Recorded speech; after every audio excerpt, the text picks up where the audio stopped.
Political science and public administration की smart study के लिए सब्सक्राइब करिए मेरा channel political science by doctor Shipra Verma and hit the bell icon for latest update of my videos. Dear friends, मैं doctor Shipra Verma स्वागत करती हूं आपका अपने channel political science by doctor Shipra Verma में। डियर फ्रेंड्स, आज मैं प्रैक्टिस सेट 4 लेकर आई हूं आपके सामने, जिसके अंतर्गत हम अत्यंत महत्वपूर्ण 25 क्वेश्चन को डिस्कस करेंगे, उनकी प्रैक्टिस करेंगे, उनके बारे में जो इम्पॉर्टेंट फैक्ट्स हैं उन प्रश्नों के बारे में उन्हें हम जानेंगे इस वीडियो के थ्रू। और ये जो वीडियो है बाइलिंगुअल लैंग्वेज में है, यानी हिंदी इंग्लिश बोथ लैंग्वेज में है। आप सभी से एक बात और कहना चाहूँगी कि चूँकि ये प्रैक्टिस सेट 4 है, तो इसके पहले भी प्रैक्टिस सेट 3, 2 और 1 आ चुके हैं चैनल पे। तो अगर आप लोगों ने उन प्रैक्टिस सेट को नहीं देखा है और मेरे चैनल के अन्य उपयोगी महत्वपूर्ण वीडियोज़ अगर आप लोगों ने नहीं देखा है, तो इस वीडियो के आई बटन पे गोल घेरे में एक आई बटन है, उस पर आप लोग क्लिक करेंगे तो ईजिली उन सभी वीडियो के लिंक तक आप लोग पहुंच जाएंगे। तो मेरे चैनल पे जितने भी प्रैक्टिस सेट हैं और जितने भी वीडियोस हैं वो सभी आपके दोनों एग्ज़ाम की तैयारी के लिए, चाहे वो DSSB का PGT एग्ज़ाम हो, चाहे वो UGC का नेट एग्ज़ाम हो, या फिर स्कूल लेक्चर का एग्ज़ाम हो, या फिर JNU का जो PhD का एंट्रेंस टेस्ट होने वाला है उसका एग्ज़ाम हो, इन सभी एग्ज़ाम के लिए मोस्ट इम्पॉर्टेंट वीडियो है। तो मेरे चैनल के सभी वीडियोस को देखिए, मैंने अलग अलग प्लेलिस्ट क्रिएट कर दी है एग्ज़ाम के हिसाब से, तो आप लोग ईज़िली उन प्लेलिस्ट पे जाके उन वीडियोस को देख सकते हैं। तो चलिए शुरू करते हैं आज का वीडियो। तो सबसे पहले कल का जो मैंने होमवर्क क्वेश्चन पूछा था उसका सही आंसर आपको बता दूं। कल का क्वेश्चन था लोकतंत्र शासन का विकृत स्वरूप है या किसका कथन है। तो इसका जो सही उत्तर है वो है ऑप्शन नंबर 3, अरस्तु। अरस्तु ने कहा था कि लोकतंत्र शासन का विकृत स्वरूप है। देखिए, जो अरस्तु है वो राज्यों का सर्वप्रथम वैज्ञानिक वर्गीकरण करने वाला प्रथम विचारक है। उसने यह वर्गीकरण 2 आधार पर किया था, संख्या के आधार पर और नैतिक के आधार पर। संख्या के आधार पर तात्पर्य यह था कि प्रवृत्त शक्ति का प्रयोग कितने व्यक्तियों द्वारा किया जाता है, और नैतिक आधार का तात्पर्य यह था कि शासन करने वाले व्यक्तियों का उद्देश्य क्या है। तो इस आधार पर उसने संख्या के आधार पर और नैतिक आधार पर शासन वर्ग को विभाजित किया था। ठीक है, उसने ये कहा था कि अगर एक व्यक्ति का शासन है तो उसका जो नैतिक स्वरूप होगा वो राजतंत्र यानी मोनार्ची कहलाएगा, और उसका जो विकृत स्वरूप होगा वो आतताई तंत्र कहलाएगा यानी टायरनी। फिर उसने कहा था कि अगर अल्पसंख्यकों का शासन है, यानी 2 या 2 से अधिक व्यक्तियों का शासन है, तो उसका जो नैतिक स्वरूप होगा उसे कुलीन तंत्र कहेंगे यानी एरिस्टोक्रेसी, और उसका जो विकृत स्वरूप होगा वो वर्ग तंत्र या धनिक तंत्र होगा जिसे ओलिगार्ची कहते हैं। इसके बाद उसने कहा था अगर बहुत से व्यक्तियों का शासन है यानी बहुसंख्यक लोगों का शासन है, तो उसका जो स्वाभाविक स्वरूप है वो बहुतंत्र या संवैधानिक तंत्र यानी पॉलिटी होगा, और उसका जो विकृत स्वरूप होगा वो होगा भीड़ तंत्र। तो चलिए शुरू करते हैं आज का पहला क्वेश्चन। आप लोग इसकी नंबरिंग पे मत जाइएगा। इस आज के भी वीडियो में मैं 25 अत्यंत महत्वपूर्ण क्वेश्चन को डिस्कस करूँगी, तो आप लोग नंबरिंग पे मत जाइएगा। मैंने वही क्वेश्चन सेलेक्ट किए हैं जो आपके लिए आपको देखने इम्पॉर्टेंट है। ठीक है, और ये जो क्वेश्चन है वो मॉडरेट लेवल के हैं। तो स्क्रीन पे आपका जो पहला क्वेश्चन है आज के वीडियो का वह है कि राज्य की सर्वोच्चता का समर्थन किसने किया था। Who advocated the supremacy of the state. के ऑप्शन है पहला रूसो, दूसरा मैकियावेली, तीसरा मार्क्स और चौथा महात्मा गांधी। राज्य की सर्वोच्चता का समर्थन किसने किया था। Who advocated the supremacy of the state. तो इस क्वेश्चन का राइट आंसर है ऑप्शन नंबर, इसका राइट आंसर है ऑप्शन नंबर 2, मैकियावेली। यानी राज्य की सर्वोच्चता का समर्थन मैकियावेली ने किया था। Machiavelli advocated the supremacy of the state. तो मैकियावेली के बारे में कुछ फैक्ट्स को जान लेते हैं। देखिए, इनका जन्म इटली के फ्लोरेंस नगर के एक सामान्य परिवार में हुआ था, और इनकी प्रसिद्ध पुस्तक का नाम है प्रिंस डिस्कोर्सेस और आर्ट ऑफ वार। मैकियावेली को इटली का चाणक्य कहा जाता है, और मैकियावेली के प्रिंस की तुलना, यानी इनकी जो ग्रंथ है प्रिंस, इनकी तुलना चाणक्य के अर्थशास्त्र से की जाती है। मैकियावेली को युग का शिशु, पुनर्जागरण का प्रतिनिधि या आधुनिक युग का जनक भी कहा जाता है।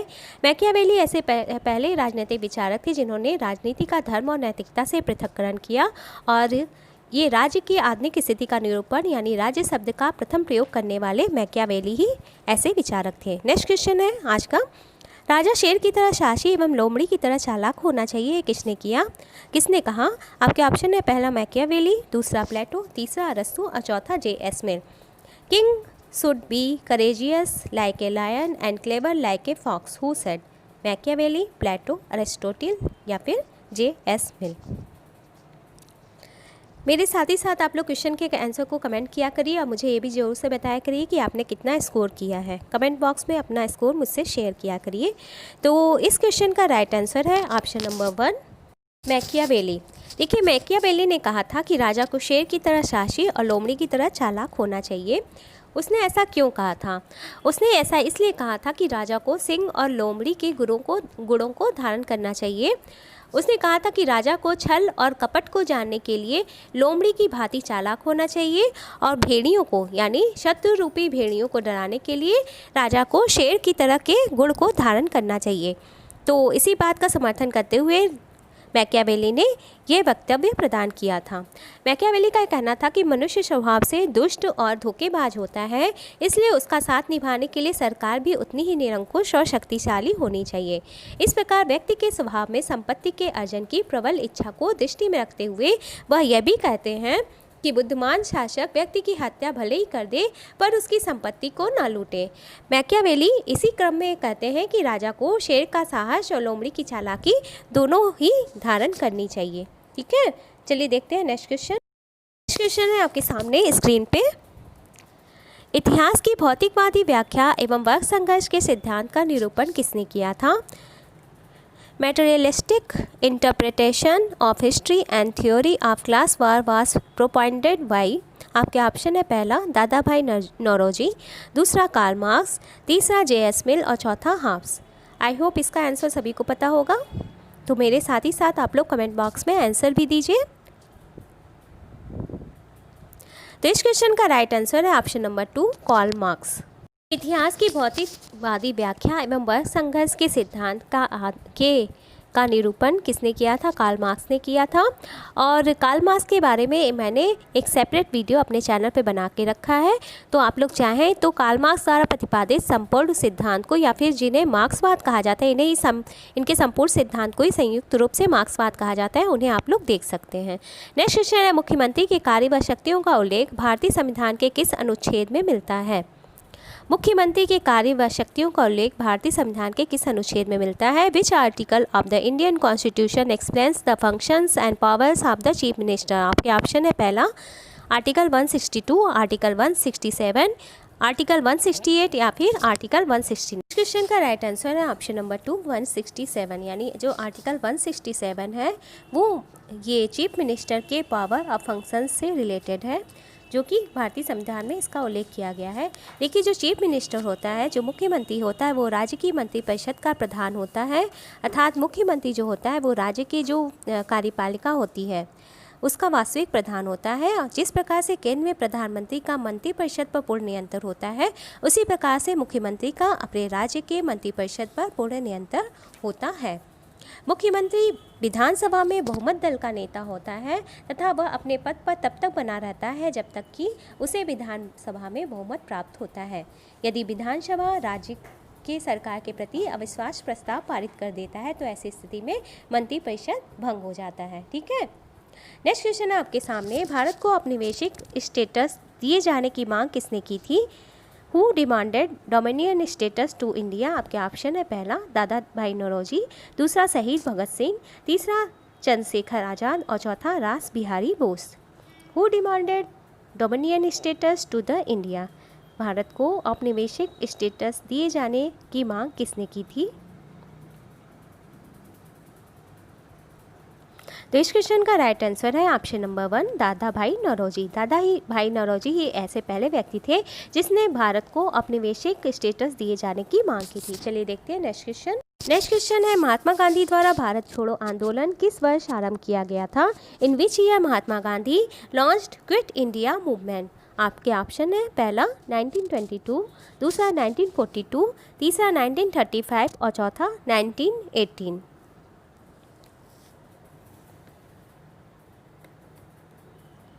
तो इस क्वेश्चन का राइट आंसर है ऑप्शन नंबर 2, 1942। छोड़ो आंदोलन के बारे में कुछ इंपॉर्टेंट फैक्ट्स को हम लोग जान लेते हैं जल्दी से।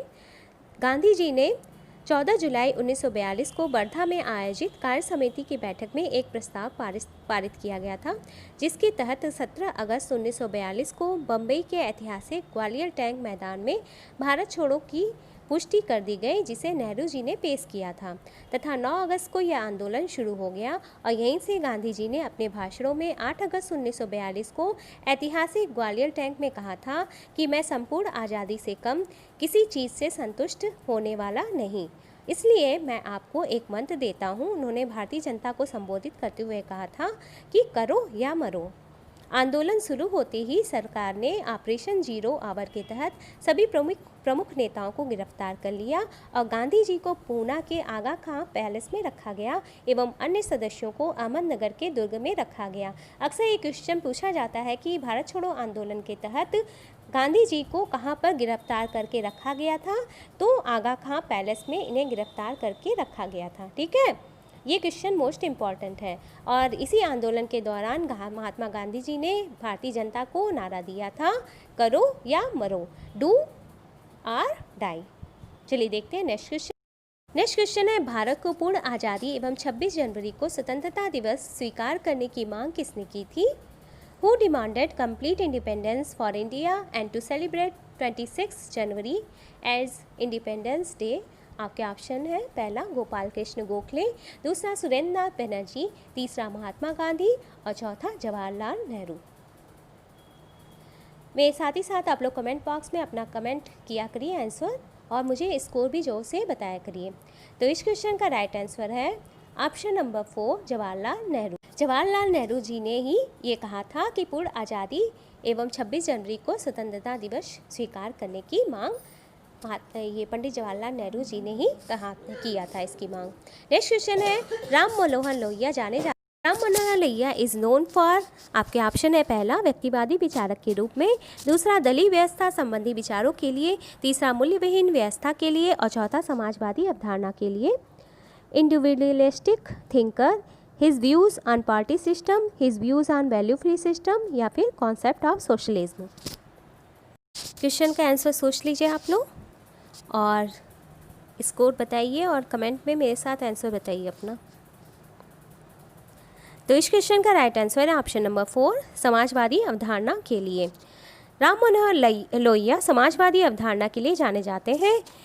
Ram Manohar Lohia is known for concept of socialism. इनके ऊपर मैंने एक वीडियो लेक्चर बना के अपने चैनल पे रखा है, तो आप लोग चाहें तो राम मनोहर लोहिया के बारे में अगर आपको पूरा कॉन्सेप्ट जानना है, इन्होंने कौन कौन से विचार दिए थे या इन्हें किस रूप में ख्याति प्राप्त है, तो आप लोग उस वीडियो को देख सकते हैं। क्वेश्चन है आपके सामने स्क्रीन पर, भारतीय लोकतंत्र को प्रभावित करने वाला महत्वपूर्ण कारक है। The dominant factor which has influenced Indian democracy is, आपके ऑप्शन है, पहला अर्जन धर्म की भूमिका, दूसरा जाति की राजनीति, तीसरा एकात्मक व्यवस्था और चौथा द्विदलीय व्यवस्था।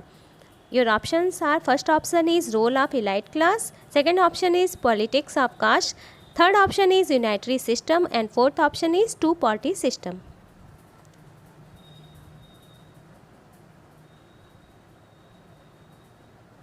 तो इस क्वेश्चन का राइट आंसर है ऑप्शन नंबर 2 जाति की राजनीतिक यानी politics of caste. The dominant factor which has influenced Indian democracy is known politics of caste यानी जाति की। क्वेश्चन है आपके सामने स्क्रीन पे, एक दिन ऐसा आएगा जब राज्य लुप्त हो जाएगा, यह किसने कहा था? आपके ऑप्शन है, पहला अरस्तु, दूसरा कार्ल मार्क्स, तीसरा बेंथम और चौथा Machiavelli. A day will come when state shall wither away, who said this? Aristotle, Karl Marx, Bentham या फिर मैकियावेली।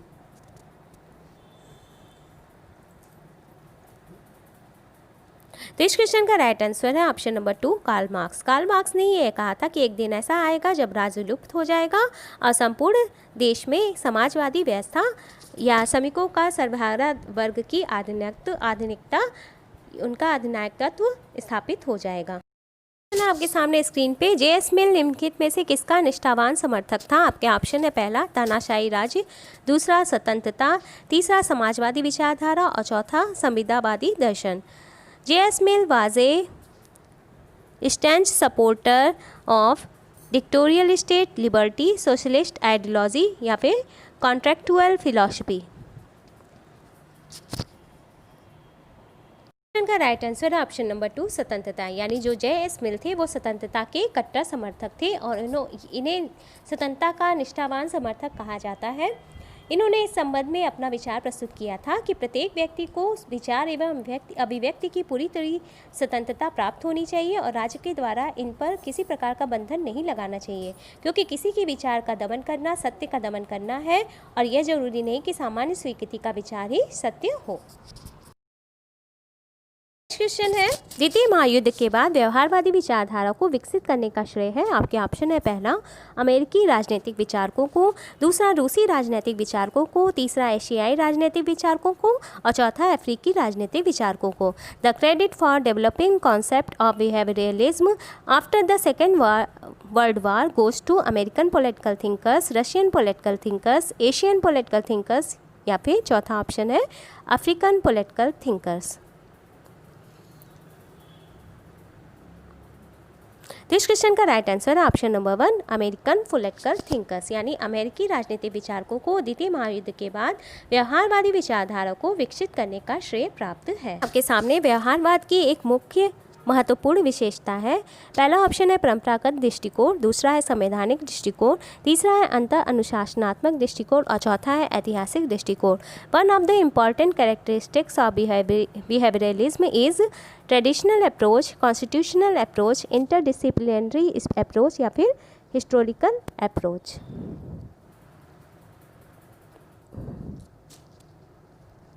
तो इस क्वेश्चन का राइट आंसर है ऑप्शन नंबर 3 अंतर अनुशासनात्मक दृष्टिकोण, इंटरडिसिप्लिनरी अप्रोच।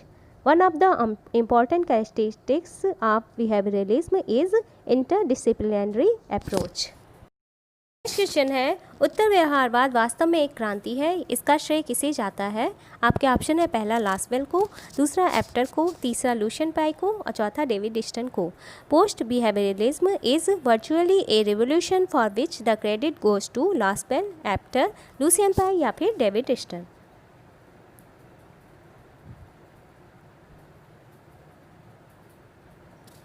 तो इस क्वेश्चन का राइट आंसर है ऑप्शन नंबर 4 डेविड ईस्टन। उत्तर व्यवहारवाद वास्तव में एक क्रांति है, इसका श्रेय जाता है डेविड ईस्टन को। ठीक है, इसका right answer option number 4 David Easton. Next question है आपके सामने, उत्तर व्यवहारवाद की एक प्रमुख विशेषता है। The basic characteristics of post behaviouralism is. आपके ऑप्शन है पहला परंपरागत दृष्टिकोण, दूसरा राज्य का अध्ययन, तीसरा ज्ञान का आधार सुधार नहीं है और चौथा यह प्रतिक्रिया नहीं अपितु क्रांति है। आपके ऑप्शन है पहला ट्रेडिशनल अप्रोच, दूसरा स्टडी ऑफ अप्रोच, तीसरा reform is not the basic of knowledge और fourth option is it is not a reaction but a revolution. Which is the basic characteristic of post behaviouralism. तो इस question का right answer है option number 4 यह प्रतिक्रिया नहीं अपितु क्रांति है। It is not a reaction but a revolution. उत्तर व्यवहारवाद की प्रमुख विशेषता यही है कि यह प्रतिक्रिया नहीं अपितु क्रांति है। जब डेविड ईस्टन ने व्यवहारवाद की प्रासंगिकता को समाप्त होता देखा तो उसकी प्रतिक्रिया स्वरूप डेविड ईस्टन ने ही उत्तर व्यवहारवाद के सिद्धांत को प्रतिपादित किया और यह समर्थन किया कि यह प्रतिक्रिया नहीं अपितु क्रांति है। क्वेश्चन है, संरचनात्मक कार्यात्मक उपागम का आधार है। आपके ऑप्शन है पहला आगत एवं निर्गत कार्यों को की विश्लेषणात्मक पद्धति है, यह व्यवस्था विश्लेषण का भाग नहीं है, यह एक अवैज्ञानिक दृष्टिकोण है और चौथा है यह अभाव की राजनीति से संबंधित है। The basic of structural functional approach is methodology to analyse the input and output functions. Second option is it is not a part of systems analysis. Third option is it is not scientific approach and fourth option is it is applicable to politics of scarcity.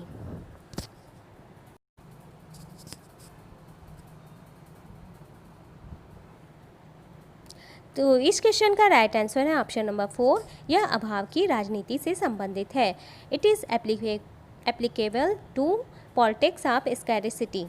देखिए, अगर आप लोग चाहते कि मैं संरचनात्मक कार्यात्मक उपागमों के ऊपर वीडियो लेक्चर दूं, तो अगर इस टॉपिक पे वीडियो लेक्चर देने के लिए 50 कमेंट आ गए तो मैं इसके ऊपर वीडियो लेक्चर ज़रूर से बनाऊंगी, क्योंकि मैं वीडियो लेक्चर बनाती तो हूँ लेकिन आप लोग उन्हें देखते नहीं हैं।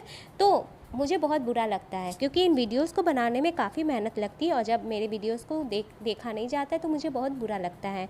तो अगर इस संबंध में मुझे 50 कमेंट आ जाएंगे कि मैं इस टॉपिक पे वीडियो लेक्चर बनाऊं, तो मैं इस टॉपिक पे ज़रूर से वीडियो लेक्चर बनाऊंगी। चलिए देखते हैं नेक्स्ट क्वेश्चन। नेक्स्ट क्वेश्चन है, निम्नलिखित में से कौन सा कथन सही है? आपके ऑप्शन है, पहला, राजनीतिक विकास सर्वसत्तावादी व्यवस्था को जन्म देता है। दूसरा, राजनीतिक विकास लोकतंत्र का निर्माण करता है। तीसरा, राजनीतिक विकास कुलीन तंत्र का निर्माता है। और चौथा है, राजनीतिक विकास अस्थायित्व उत्पन्न करता है। Which is the correct statement from the following? First option is political development led to totalitarianism system. दूसरा है, political development is the builder of democracy. Third option is political development is the builder of aristocracy. Fourth option is political development leads to instability.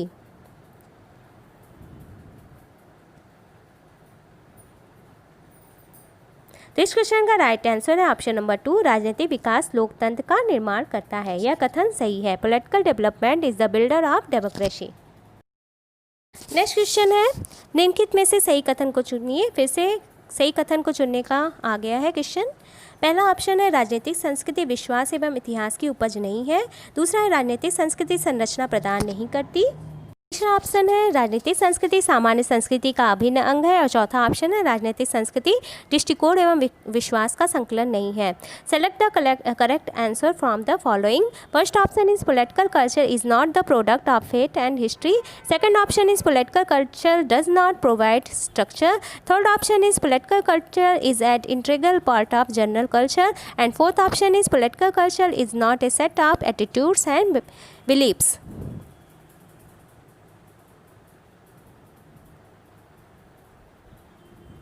तो इस question का right answer option number 3, राजनीतिक संस्कृति सामान्य संस्कृति का ही अभिन्न अंग है। Political culture is an integral part of general culture. राजनीतिक संस्कृति का जन्म समाज की सामान्य संस्कृति से ही होता है। जो समाज में व्याप्त जो परंपराएं होती हैं, जो समाज की संस्कृति होती है, हर देश एवं हर स्थान हर राज्य की अपनी एक विशिष्ट संस्कृति होती है। तो उस संस्कृति से ही, उस संस्कृति से के विशिष्ट रूप को ही से ही राजनीतिक संस्कृति का यानी पॉलिटिकल कल्चर का जन्म होता है। नेक्स्ट क्वेश्चन है, अंतर्राष्ट्रीय राजनीति का अध्ययन मुख्यतः आधारित है। आपके ऑप्शन है, पहला सत्ता की राजनीति पर, दूसरा सामाजिक सांस्कृतिक संबंधों पर, दूसरा ऐतिहासिक संबंधों पर और चौथा नैतिकता के राजनीति पर। Study of international politics is mainly based on power politics, socio cultural relation, historical relations या फिर politics of morality. I think ये कॉमन सेंस वाला क्वेश्चन है, तो इसका आंसर आप सभी लोग दे देंगे। कमेंट में मुझे अपने आंसर ज़रूर से बताया करिए। जब मैं आंसर को कमेंट किया करूं तो साथ ही साथ आप लोग क्वेश्चन के आंसर को कमेंट किया करिए। मेरे साथ अपना स्कोर भी ज़रूर से शेयर किया करिए। तो इस क्वेश्चन का राइट आंसर ऑप्शन नंबर 1, सत्ता की राजनीति पर। अंतर्राष्ट्रीय राजनीति का मुख्य अध्ययन विषय है सत्ता की राजनीति पर। Study of international politics is mainly based on power politics. Next question आपके सामने, अन्य सभी अधिकार मूलतः निकलते हैं। आपके ऑप्शन है, पहला प्राकृतिक अधिकारों से, दूसरा धार्मिक अधिकारों से, तीसरा व्यक्तिगत अनुक्रियाओं से और चौथा सामाजिक अधिकारों से। The base of all rights is natural rights, religious rights, individual responses या फिर सोशल राइट्स।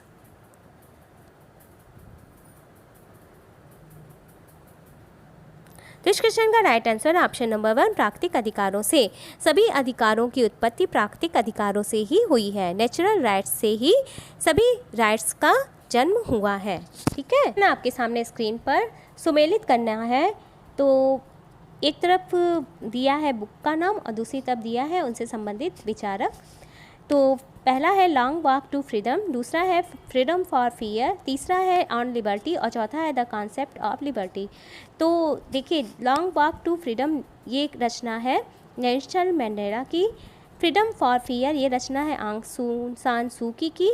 ऑन लिबर्टी रचना है J.S. मिल की। और टू कॉन्सेप्ट ऑफ लिबर्टी रचना है इसारिया बर्लिन की।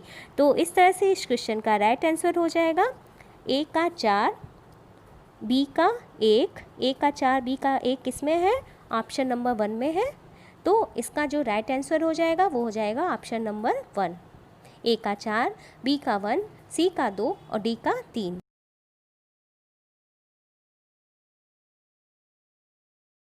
क्वेश्चन है आपके सामने, भारत की संविधान सभा में अखिल भारतीय दलित वर्ग संघ के सदस्य के रूप में शामिल हुए थे। आपके ऑप्शन है पहला BR अम्बेडकर, दूसरा जगजीवन राम, तीसरा मोतरी सत्यनारायणगढ़ और चौथा R शंकर।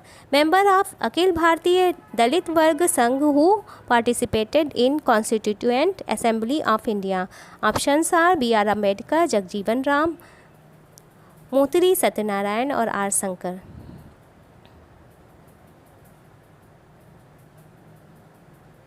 तो इस क्वेश्चन का राइट आंसर है ऑप्शन नंबर 2, जगजीवन राम।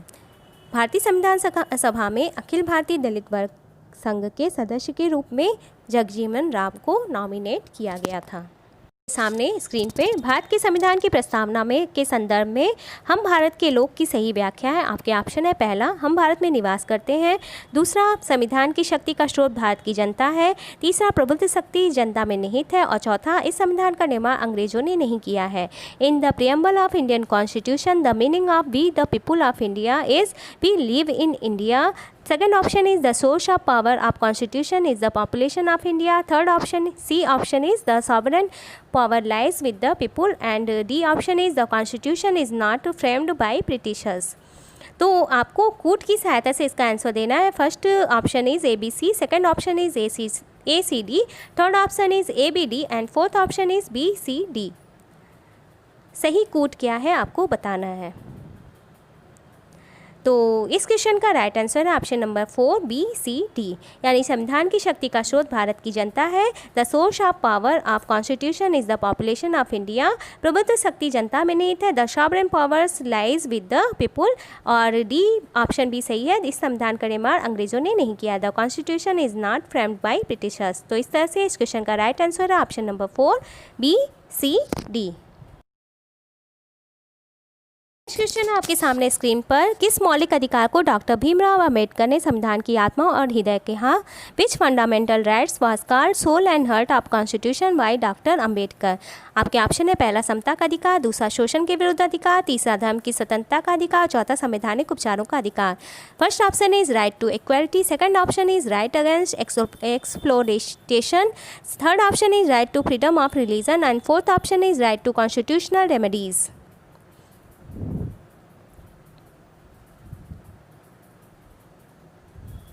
तो इस क्वेश्चन का राइट आंसर है ऑप्शन नंबर 4, संवैधानिक उपचारों के अधिकार को यानी राइट्स टू कॉन्स्टिट्यूशनल रेमेडीज़ को डॉक्टर भीमराव अंबेडकर ने कॉन्स्टिट्यूशन का सोल और हार्ट कहा, संविधान की और आत्मा कहा।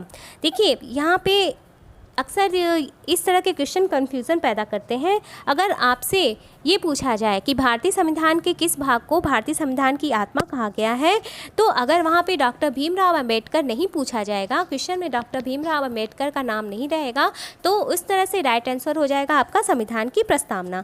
लेकिन जब डॉक्टर भीमराव अंबेडकर लेके पूछा जाएगा कि डॉक्टर भीमराव अंबेडकर ने संविधान की आत्मा और हृदय किसे कहा था, तो वहाँ पर आपका आंसर चेंज हो जाएगा। तो डॉक्टर भीमराव अंबेडकर ने संविधान की आत्मा और हृदय कहा था संवैधानिक उपचारों के अधिकार को यानी राइट्स टू कॉन्स्टिट्यूशनल रेमेडीज़ को। तो इस बारे में आप लोग अपना डाउट को क्लियर कर लीजिए, क्योंकि अक्सर कई बार स्टूडेंट्स सही आंसर को जानते हुए भी गलत आंसर टिक करके चले आते हैं। ठीक है, तो ये था आज का वीडियो लेक्चर और जिसके अंतर्गत मैंने 25 अत्यंत महत्वपूर्ण प्रश्नों को आपसे डिस्कस किया, उनके बारे में जो इम्पॉर्टेंट फैक्ट्स हैं आपको बताया और आशा करती हूँ सभी लोग इस प्रैक्टिस सेट में पार्टिसिपेट जरूर से करेंगे। अंत तक आप लोग वीडियो को जरूर से देखा करिए और मेरे साथ अपना स्कोर भी कमेंट करके बताया करिए। मुझे बहुत खुशी होती है जब आप लोग मुझे अपना स्कोर कमेंट करके बताते हैं। आपके लिए आज का होमवर्क है, आपको ये बताना है कि जो भारतीय नागरिकों को स्वतंत्रता के अधिकार दिए गए हैं वो भारतीय संविधान के किस अनुच्छेद में वर्णित हैं और भारतीय नागरिकों को कितने प्रकार की स्वतंत्रता प्रदान की गई हैं।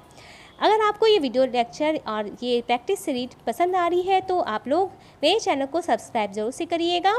अगर आप चैनल पर नए आए हैं तो प्लीज़ सब्सक्राइब द चैनल और नोटिफिकेशन बेल को ऑल की सेटिंग पर सेट कर दीजिएगा।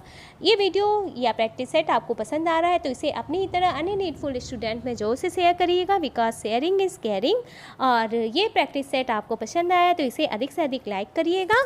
तो इसी तरह के अन्य प्रैक्टिस सेट के साथ, प्रैक्टिस सेट 5 के साथ आपके सामने फिर से प्रस्तुत होंगी। तब तक के लिए अपना ख्याल रखिए। Bye, take care.